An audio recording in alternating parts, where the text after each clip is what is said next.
Triple queen চ্যানেলে আপনাদের স্বাগত।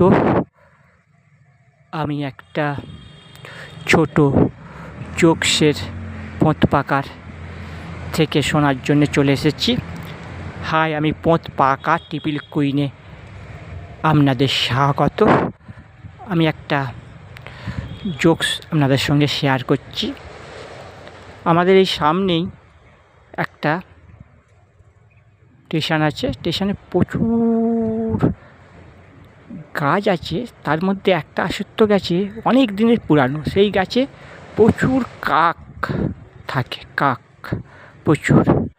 এবার একজন হাফ মাতাল সেই বট গাছের নিচে চেয়ারে এখন শোবে বলে গাছের দিকে চেয়ে ভাবছে যে এই কাকেরাই ডিস্টার্ব করবে, এমন ভাব করে সে গামছা দিয়ে ঝেড়ে সেখানটায় গাছতলায় শুয়ে পড়েছে।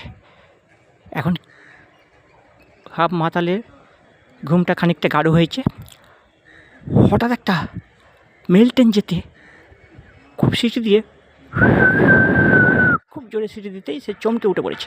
উঠে পড়ে এখন গাছের ডালের দিকে চেয়ে বলছে, হ্যাঁ রা, তোদের সাতকুলে আর কেউ নেই, শুধু কাকা আর গোষ্ঠী বর্গে কেউ নেই রে, শুধু কাকা। বন্ধুরা, কেমন লাগলো জোকসটা? ভালো থাকবেন, আর এরকম সুন্দর সুন্দর জোকস পেতে ট্রিপল কুইন চ্যানেলটাকে সাবস্ক্রাইব করবেন। ভালো থাকবেন, টাটা।